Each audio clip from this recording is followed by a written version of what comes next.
Good morning. Good morning. It's Monday morning, February the 27th.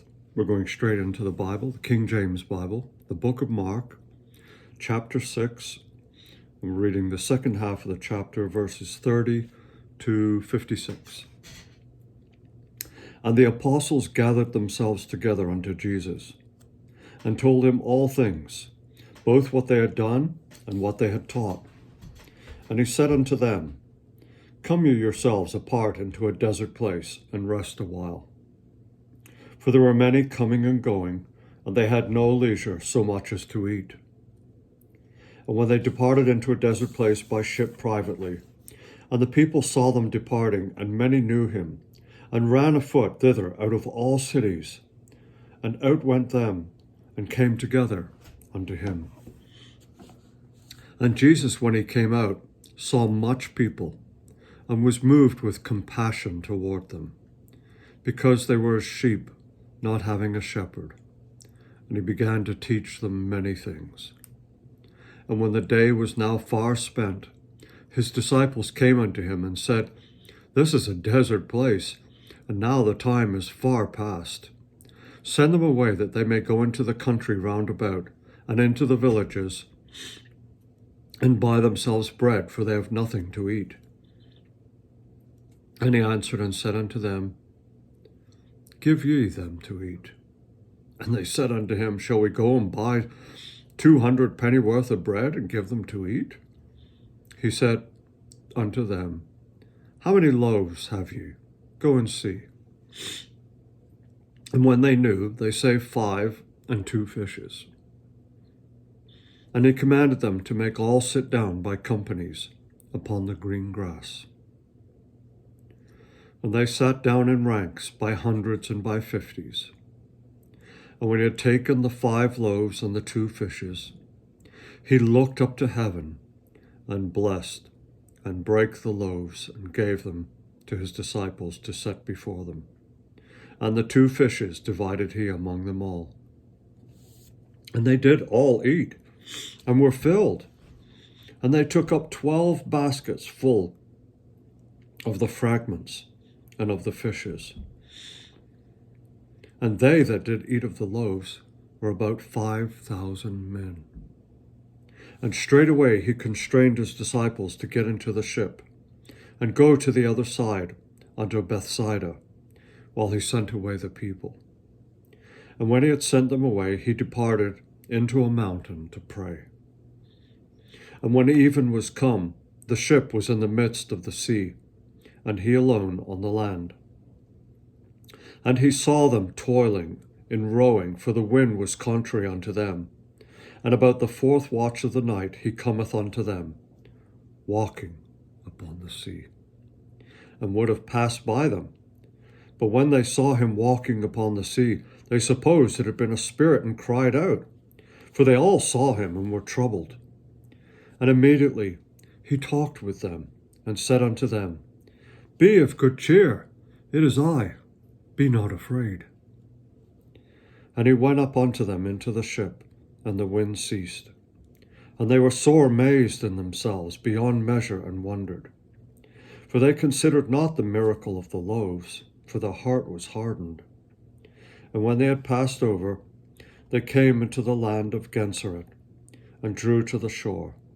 And when they were come out of the ship, straightway they knew him, and ran through that whole region round about, and began to carry about in beds those that were sick, when they heard he was. And whithersoever he entered, into villages or cities or country, they laid the sick in the streets, and besought him that might touch, if it were but the border of his garment. And as many as touched him were made whole.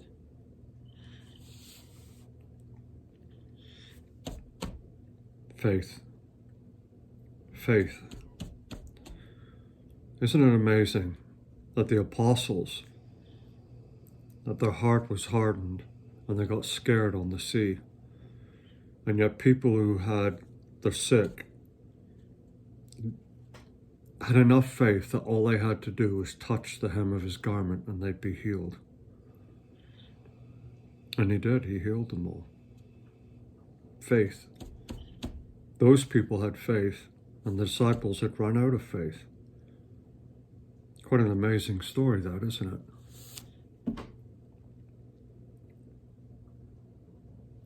It's interesting to note that Mark doesn't mention about Peter getting out of the boat and walking towards Jesus. That's interesting.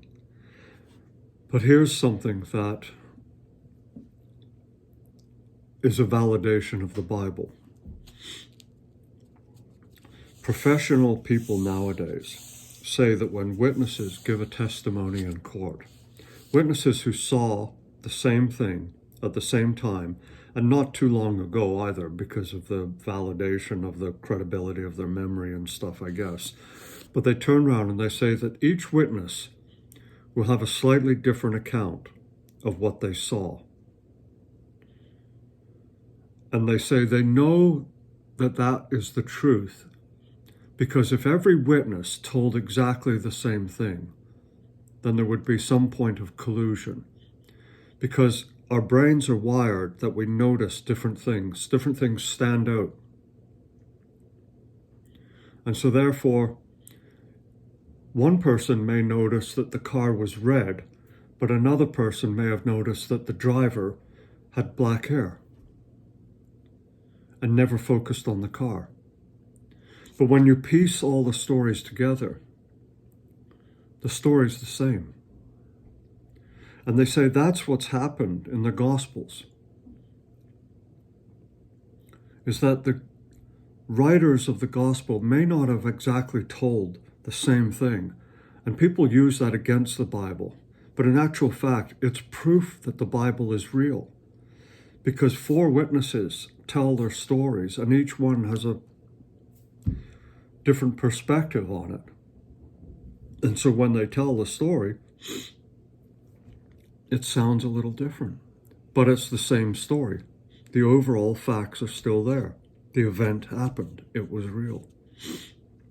So it's strange how something that comes out of a modern day courtroom actually helps to vindicate and verify the authenticity of the Bible. Yes, there are differences, but that's because they didn't collude together.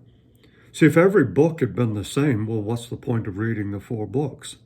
God wanted us to see, because God knows how the brain is wired, the human brain is wired. He created us. So he gives us all these different perspectives, knowing that some people will focus on one thing and others on other things. That's just the beauty of it all. It's just the beauty of it all, the authenticity of the Bible. Self-authenticating. Self-authenticating. Well, I gotta say again, Pastor Ken's service yesterday was fantastic. Talking about the living waters. I hope you all got a chance to see it. And I hope you all have a good day today, Monday, first day of the working week. And I hope things turn out good for you. I hope that the Lord hears your prayers. And I hope that you walk closely with him. Walk closely with God. Be a friend to Jesus. Be a friend to Jesus. Because he loves you. And I love you too. Have a great day. Catch you later. Bye-bye.